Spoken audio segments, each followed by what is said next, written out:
al doctor Gabriel Aubinet exponer su tema, que lleva por título Aspectos geotécnicos de los sismos de septiembre de 2017. Este tema tiene previsto una duración de 30 minutos, más o menos, faltando 5 minutos, voy a permitirme indicarlo. Claro. Muy bien, muy buenas tardes, ya, casi.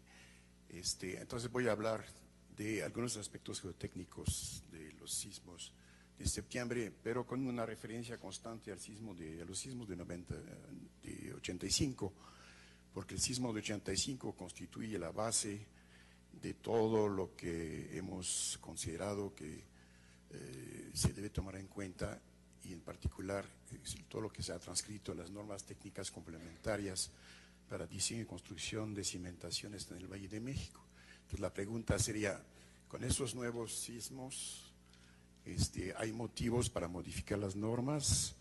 ¿Hemos visto algún comportamiento nuevo? Todo eso va a ser el tema central. Fueron entonces dos sismos, el del 7 y el 19. El 7 estaba yo en Hong Kong y el 19 estaba en Seúl, así que mi reacción y la de nuestro grupo no fue inmediata, pero sí con el tiempo hemos podido sacar algunas conclusiones y nos llegó información muy valiosa de diferentes grupos respecto a las características de esos sismos, que no voy a repetir obviamente. Este fue el primero distante de la Ciudad de México, con sus réplicas y sus características en cuanto al mecanismo de formación.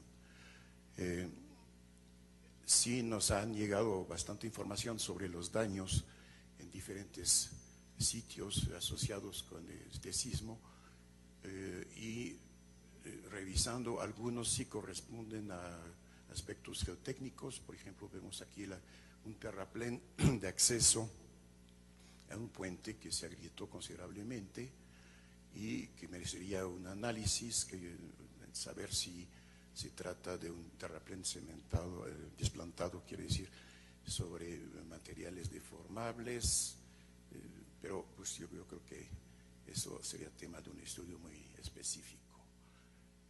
Esto creo que no salen los letreros que están abajo, pero bueno, aquí sabemos que hubo daños grandes.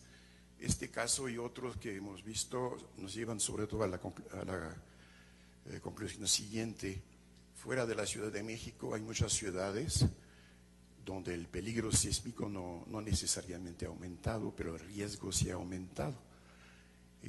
¿Ha aumentado por qué? Porque se están construyendo edificios cada vez más altos, y quisiera tomar como ejemplo, voy a tomar el caso de Villahermosa, Tabasco. Ahí hicimos un viaje recientemente y vemos que se están construyendo ya edificios, en este caso un hotel para fines turísticos, con características totalmente atípicas para la ciudad de Villahermosa. Y obviamente son estructuras, primero, que tienen un valor alto, o sea, los bienes expuestos al peligro van aumentando, y además son estructuras vulnerables y desplantadas en materiales aluviales o inclusive turbas a veces, típicos de esta zona. Entonces vemos que los problemas que conocemos en la Ciudad de México se están transportando también hacia la provincia. Muy bien, el sismo del 19 fue más cercano, como luego se ha mencionado repetidamente. No quiero insistir demasiado en esto. Y tenemos que ver cómo afectó a la Ciudad de México. Les recuerdo que la Ciudad de México, desde el punto de vista geotécnico, está dividida en tres zonas: la zona de lo que fue el lago, que es la zona azul o zona 3, una zona de transición, que es la zona 2, y una zona de suelos firmes o inclusive rocosos, que es la zona 1. Esta división la hemos conservado porque para fines reglamentarios es conveniente que permanezca simple, pero con la información que tenemos actualmente quizá pudiéramos hacer una zonificación en 20, 30 o 50 zonas diferentes, ¿no? Especialmente en la zona de suelos firmes, donde tenemos mucho más información. Entonces, existe información en cuanto a la profundidad de los depósitos profundos, y eso ha sido la base en colaboración con el grupo del doctor Ordaz para definir la zonificación del DF para fines de diseño sísmico de 2004. En esta definición tratamos de hacer coincidir las zonas sísmicas con las zonas geotécnicas, aunque la zona 3, desde el punto de vista sísmico, se dividió en diferentes subzonas. Pero frecuentemente hubo algo de conflictos. Por ejemplo, en una zona que nos interesa mucho ahora en este sismo, entre el Cerro de la Estrella y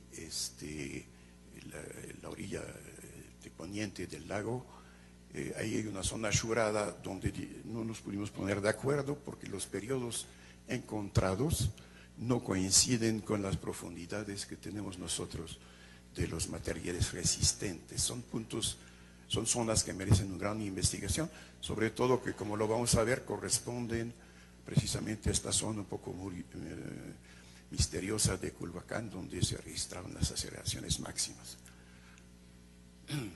Bien, entonces en la Ciudad de México se registraron aceleraciones y como lo acabo de mencionar, la mayor aceleración se presentó en Culhuacán. Quiero decir que prácticamente para cada estación nosotros tenemos información, tenemos un sistema de información geográfica para sondeos geotécnicos en el laboratorio de informática, que nos permite asociar el tipo de subsuelo que existe con cada punto de interés. Obviamente no es una información tan completa como quisiéramos, muchas veces los sondeos son un poquito antiguos, pero constituyen una buena base para tratar de hacer interpretaciones de lo que sucede en la superficie también. Entonces, obviamente, por las presentaciones que hemos visto en la mañana, lo que se antoja evidente es que hay que coordinar los diferentes sismos, los diferentes sistemas entre sí. Por ejemplo, el sistema del doctor Reynoso, pues no hay nada más sencillo que asociar a cada edificio el perfil típico del subsuelo en la zona donde se caracterizaron los daños del edificio, también el tipo de cimentación, etcétera. Muy bien, entonces en Culhuacán vemos que estamos en zona de transición con contrastes fuertes en los contenidos de agua, pero no hay una explicación obvia de por qué se presentó ahí una aceleración tan alta. Probablemente tiene que ver con el engostamiento que existe entre el Cerro de la Estrella y la zona poniente. Todos los resultados que nos han pasado confirman la existencia de efectos de sitio, ¿verdad?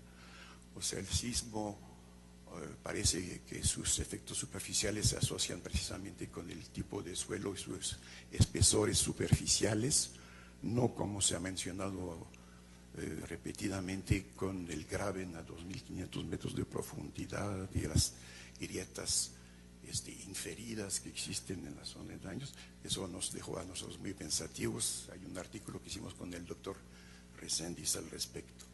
Muy bien.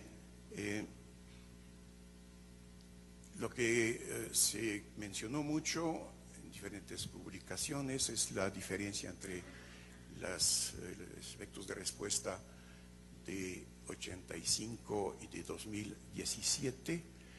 Aquí se ve que en suelos firmes, entonces la respuesta nos da unas aceleraciones mayores que las de 85, y en suelos blandos, como sería la estación CCT, al contrario, ¿no? Entonces eso tiene implicaciones inmediatas para las cimentaciones.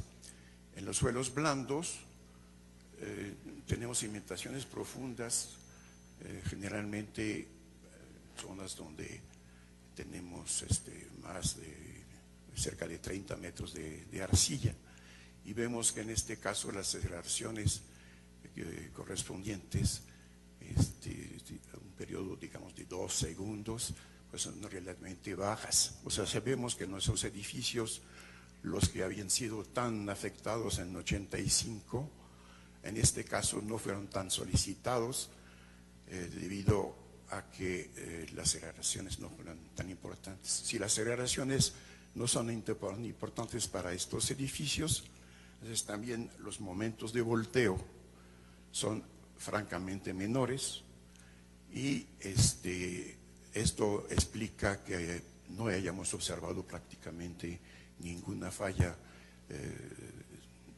franca, digamos, de las cimentaciones. Un aspecto interesante y un poco novedoso es la importancia de la aceleración vertical en esos sismos, especialmente, me refiero al del 19 de septiembre, que tiene implicaciones. Actualmente en los diseños se da mucha importancia a las aceleraciones horizontales, y en algunos proyectos como el del aeropuerto pues estamos considerando, y en eso el doctor Obando aquí ha insistido mucho, en que debería revisarse los diseños que se han hecho tomando en cuenta la componente vertical. Aquí vemos los acelerogramas correspondientes precisamente al sitio donde se construye el aeropuerto, y cuidando que las escalas no son las mismas, ¿verdad? Vemos que si bien las aceleraciones horizontales son las más importantes, las componentes verticales sí pueden ser significativas. Esto más la preocupación que manifestó también el doctor Obando hace un momento de la respuesta de los disipadores de energía, especialmente frente a aceleraciones verticales, pues seguramente va a ser motivo de análisis y discusiones en los próximos meses. Ok, desde el punto de vista estructural no voy a entrar en detalle. Se sabe que hubo 38 colapsos totales en edificios que aparentemente se veían bien. Surgieron algunos factores evidentes como lo de los planta baja blanda, ¿verdad? Como sería el caso de este edificio, donde perdió la vida una amiga de mi hija, pero bueno, eso es un detalle aparte. Entonces, esos colapsos estructurales vemos que, como se ha mencionado con insistencia, afectaron más bien edificios de 5, cuando mucho 10 niveles, ¿no? Bien, esos colapsos, si los tratamos de relacionar con lo que sabemos de la estratigrafía, como se ha hecho poco tiempo después del sismo, pues vemos que los puntos rojos de colapso total pues se encuentran dentro de nuestra zonificación, esencialmente en la zona 3, es decir, la zona lacustre, pero en la orilla poniente de la zona lacustre. También en la zona de transición existen casos de daños importantes. Hay daños también en esta zona que existe entre el Cerro de la Estrella y la zona poniente. Se supone que en la zona de transición tenemos menos de 20 metros de arcilla acumulada, o sea, decir, los diferentes subestratos, si suman más de 20 metros, entonces ya estamos en la zona franca del lago, y si no, estamos en la zona de transición. Esa fue la definición que dio Marsal de la zona de transición. Bien, entonces, desde el punto de vista de la zonificación sísmica, vemos que esos puntos rojos están más bien en la zona 3A, que es la zona más pegada a la zona de transición de la zona lacustre. Aquí sí representamos estos mismos edificios que tuvieron colapsos o daños graves en relación con los depósitos profundos. Pues vemos que estamos en la orilla del lago, la orilla poniente, donde es un suelo que a priori es más estable que todo lo demás. En esta zona prácticamente ya no hay hundimiento regional, los espesores son pequeños, y sin embargo en este caso es la zona que más respondió a los sismos debido al contenido de frecuencia. También los periodos del suelo vemos que pues son de los menores, ¿verdad?, de todo lo que existe en la zona lacustre, cercanos a un segundo o a un menor. Me comentaba Leonardo Rodríguez que no se ha visto una buena concordancia entre los daños entre los periodos de los edificios dañados y el periodo natural del suelo. O sea, se ha hablado en 85 de una doble resonancia, ¿verdad? O sea, coincidencia entre el contenido de frecuencias de la roca basal con el periodo natural con las frecuencias del estrato de suelo y luego de la estructura. Entonces, aquí si bien parece que hay una relación directa entre contenido de frecuencias y periodo natural de las edificaciones, no parece suceder así con el periodo natural del suelo. Por lo menos es un tema que se debe examinar. No hay que olvidar que esta zona de transición y en cierta medida esta zona 3A no son zonas tan sencillas como uno se las imagina. Se ha hecho bastante trabajo, pero realmente es el principio del análisis de cómo está estructurado esta zona de transición. Para fines de zonificación y descripción simplificada, se dice es una zona de transición entre materiales lacustres y materiales aluviales provenientes de la Sierra de las Cruces, y es una zona heterogénea. Se dice heterogénea como se dice aleatorio cuando uno no ha analizado las cosas, ¿no? En realidad, esta zona debería ser analizada con mucho más detalle.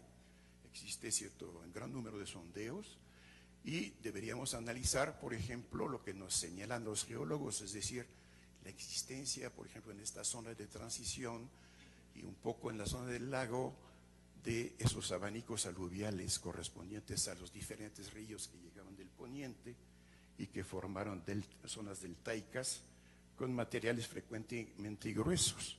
Entonces, cuando hablamos de zona de transición, debemos saber si estamos en el centro de esos abanicos, en la orilla o fuera de ellos, y obviamente las conclusiones en cuanto a las características del suelo van a ser muy diferentes. Entonces se requiere un análisis de mayor detalle y no tratar de caracterizar el suelo solamente con el periodo. El periodo es un parámetro excelente, obviamente apoyamos 100% que se siga midiendo, pero hay que tratar de interpretar el comportamiento, ¿no? También, tomando en cuenta la estratigrafía, existen muchas anomalías dentro de la zona lacustre, en particular todo lo que se refiere a los tlateles, es decir, los islotes que existían antes en la época prehispánica, donde generalmente se han construido iglesias en la época colonial, zonas de canales que fueron rellenados, calzadas antiguas, bordos que se han hecho en diferentes épocas. Por cierto que existe uno entre el Cerro de la Estrella y la zona poniente, habría que ver si eso tiene que ver con la respuesta un poco atípica de la estación Culhuacán.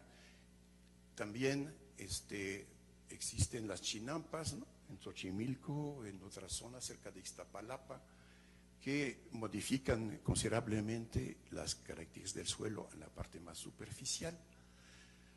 Entonces, también hablando de tlateles, bueno, pues el tlatel del centro histórico es el más grande, ¿verdad?, con sus rellenos que pueden alcanzar hasta 12 o 15 metros. Ya no estamos hablando de la zona lacustre típica, sino de una estratigrafía mucho más compleja, por ejemplo, la que existe en el Palacio Nacional. El relleno llega hasta 13, 15 metros. Bien, entonces estas interpretaciones del comportamiento de esos edificios que colapsaron deben tomar en cuenta los detalles finos de la estratigrafía de la zona lacustre y de la zona de transición. Existen sondeos, algunos muy antiguos como de la zona de transición, donde vemos estas famosas alternancias entre suelos lacustres y suelos aluviales, frecuentemente complejos. Ese es otro ejemplo de sondeos. Hay unos más recientes. Este es otro caso de donde ya nos acercamos aquí a los 20 metros en el centro de Coyoacán, Entonces vemos que la estratigrafía es compleja, ¿no? Entonces ahí habría que ver qué puede aportar la geofísica, porque muchas veces se ha propuesto hacer estudios geofísicos para detectar las características de estas zonas. Obviamente hay pruebas como la columna de resonancia, etcétera, que nos puede dar información. Otras superficiales pues van a responder de una forma quizá un poco imprevisible, tomando en cuenta esas intercalaciones que existen. Correcto, pues aquí está entonces eso es ya de la zona lacustre, ¿no? Sí. Ok, bien. Entonces me quisiera enfocar en lo que me resta de tiempo, que es poquito, en el comportamiento de las cimentaciones. O sea, en 1985 se hizo una revisión de los criterios para diseño de cimentaciones, interpretación de su comportamiento, especialmente de pilotes de fricción, con base en algunos casos, algunos de ellos dramáticos, de comportamiento. Entonces se pudo llegar a un criterio para cimentaciones superficiales, cimentaciones compensadas, cimentaciones sobre pilotes de punta, de fricción y cimentaciones especiales. Entonces, como lo mencioné en un principio, vamos a tratar de ver qué se había concluido en 85 y qué podemos decir, tomando en cuenta las observaciones más recientes. Vamos con las cimentaciones superficiales. En 1985 se observaron muy pocas fallas de cimentaciones superficiales de casas residenciales o edificios de, cuando mucho, 2 o 3 niveles. Sin embargo, ese es un caso, falla de una cimentación superficial en 1985, que la estudiamos, la documentamos, la entendimos, así que como una falla por punzonamiento, y ahorita vamos a comentar un poquito más. Así que cuando me trajeron esas fotos, yo de inmediato dije, eso es en la colonia Cafetales, o sea, es la misma zona exactamente. Vemos un edificio, una construcción ligera, ¿verdad?, que sin embargo presenta una falla igual que la anterior o muy similar. Es decir, una falla local, no hay falla por cortante general. Y en 2 aspectos. Y una cosa curiosa, la falla completa de la losa de cimentación. Esta zona en realidad tiene características muy atípicas. No es zona 3 realmente. ¿Por qué? Porque ahí existía una excavación donde para una tabiquera, así un poquito como el parque hundido que tenemos en Insurgentes, ¿no?, en el que en algún momento se excavó para una tabiquera, y lo rellenaron con rellenos no controlados. Entonces a lo mejor eso está sobre basura o sobre materiales totalmente sueltos, y entonces no se puede tomar como base para una interpretación de lo que sucede a las cimentaciones superficiales en el Valle. Aquí hubo un fenómeno de efectos de sitio, pero muy especiales, tomando en cuenta el tipo de material. En el 85 también hubo cimentaciones superficiales ya de construcciones más grandes que fallaron totalmente. Son construcciones que presentaban grandes asentamientos.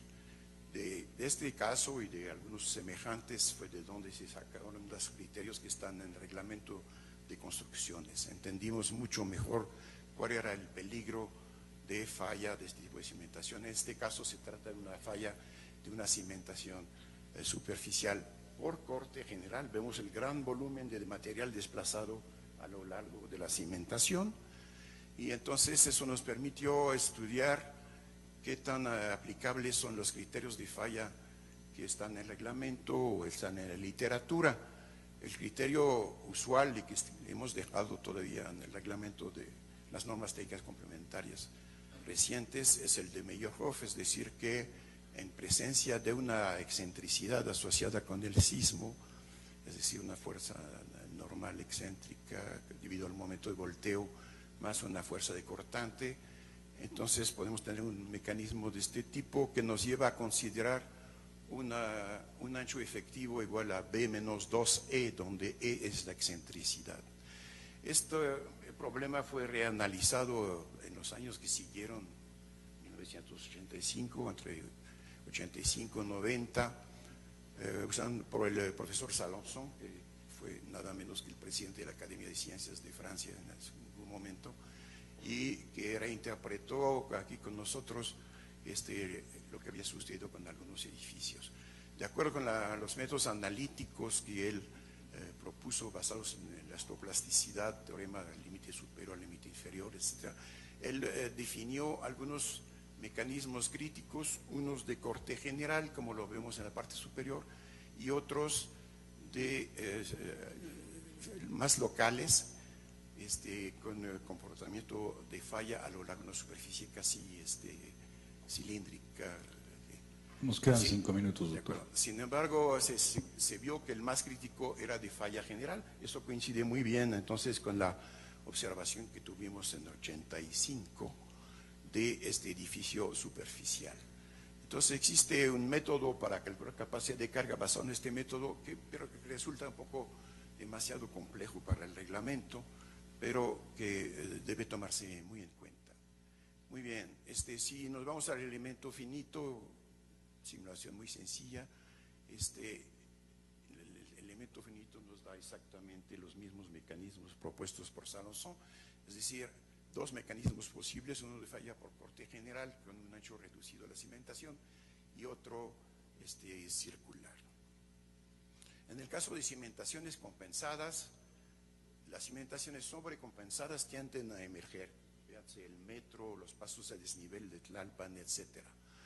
Y durante los sismos esta emersión aparente tiende a marcarse más, se genera un escalón.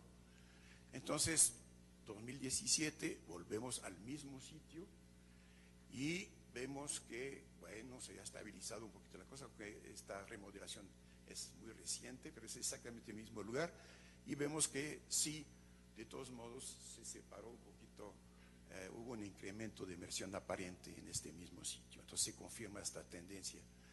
También en el sismo de 85 hubo fallas de cimentaciones compensadas de este tipo,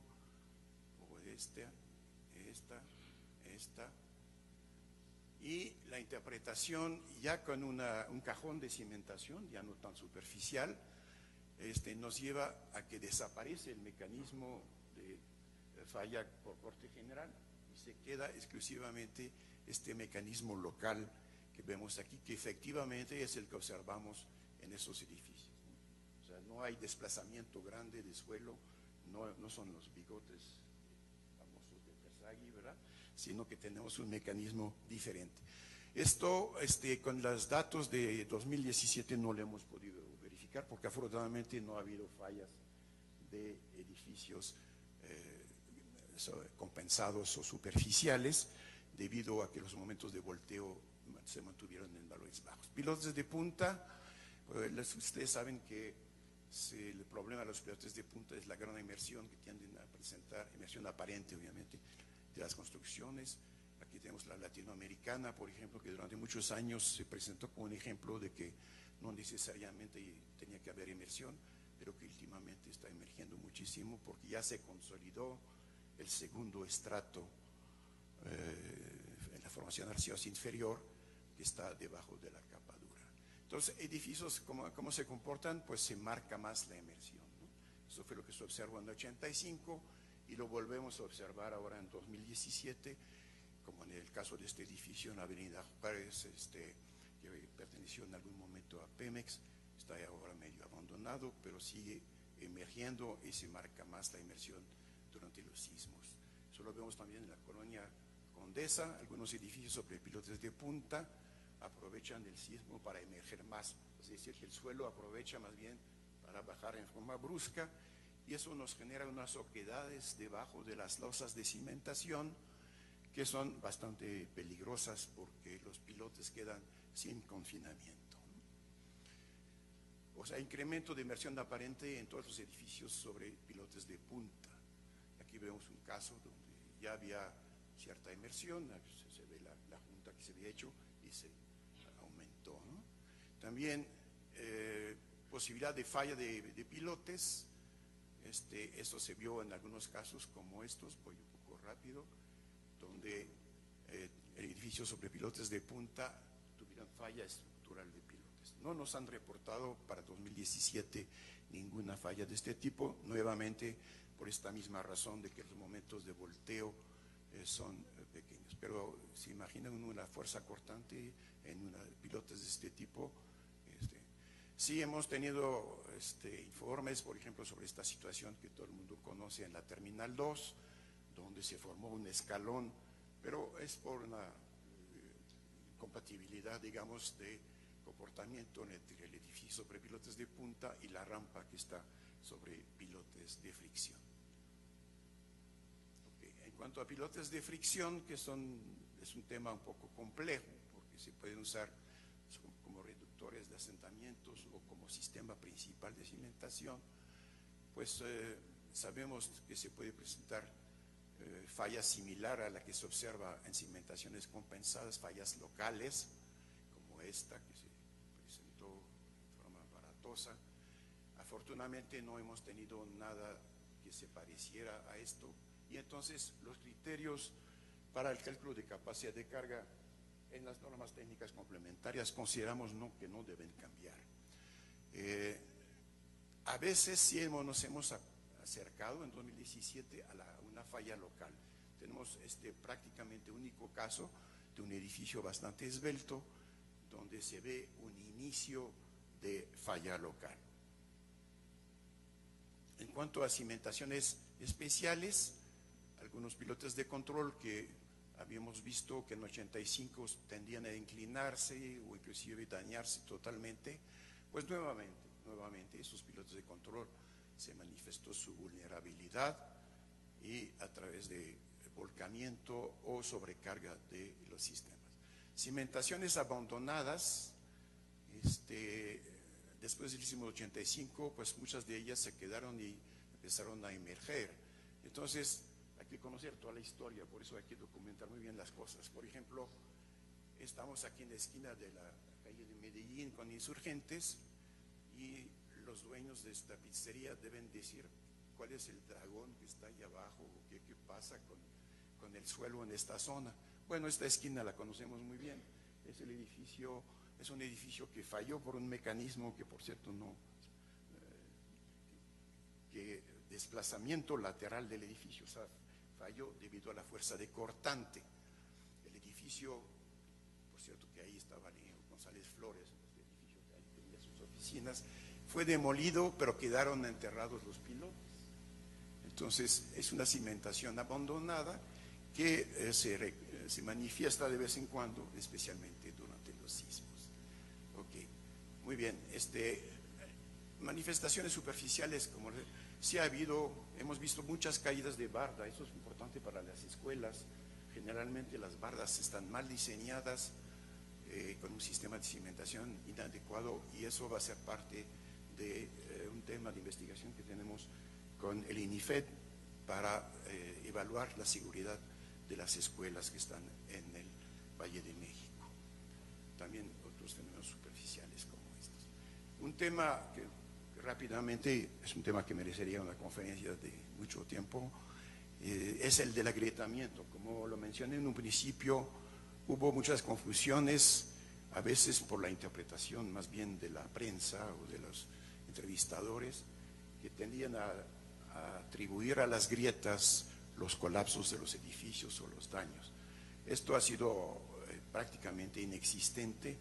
El agrietamiento existe por diferentes fenómenos: agrietamiento por fracturamiento hidráulico, por asentamientos diferenciales, otros motivos, y entonces cuando viene el sismo, estas grietas preexistentes se marcan más.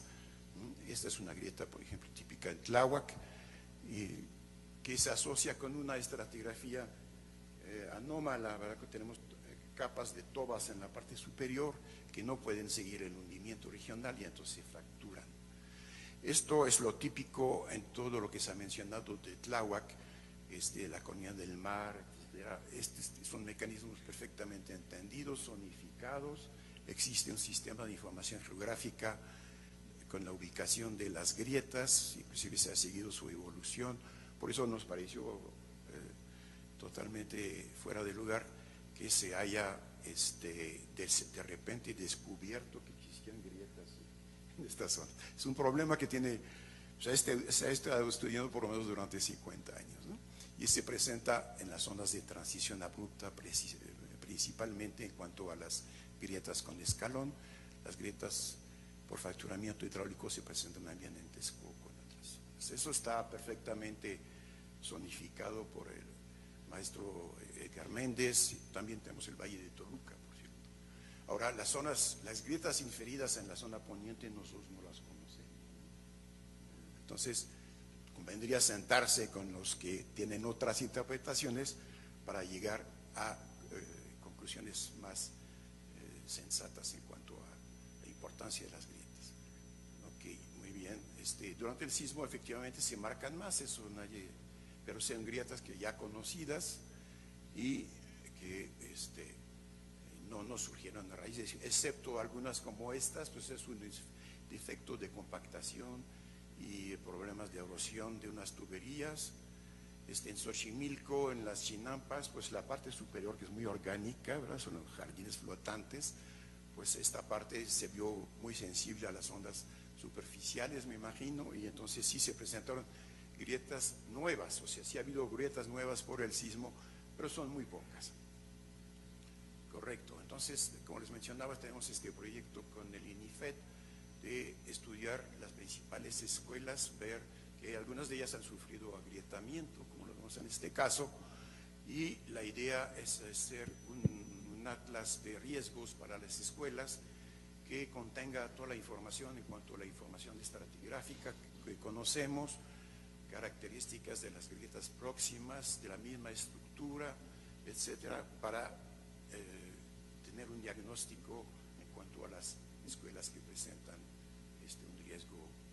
Muy bien, entonces las normas técnicas complementarias que se publicaron ahora en diciembre realmente no contienen elementos nuevos en cuanto a cimentaciones. Consideramos que todo lo que se refiere a estados límites de servicio, estados límites de carga, sigue siendo válido, pero sí necesitamos seguir trabajando muchísimo en la zonificación de detalle de todo el Valle de México y una mejor quizá coordinación con otros grupos que estudian otros aspectos del comportamiento del Valle de México. Se nos vino el tiempo. Una lectura recomendada que contiene elementos complementarios de esta presentación es esta, el doctor Mayoral, está por aquí, participo mucho en esto, lo encuentran en internet y es un documento muy valioso. Muy bien, muchas gracias a los colaboradores y una disculpa por haberme pasado. Muchas gracias, doctor. Al contrario, fue la cereza del pastel esta presentación.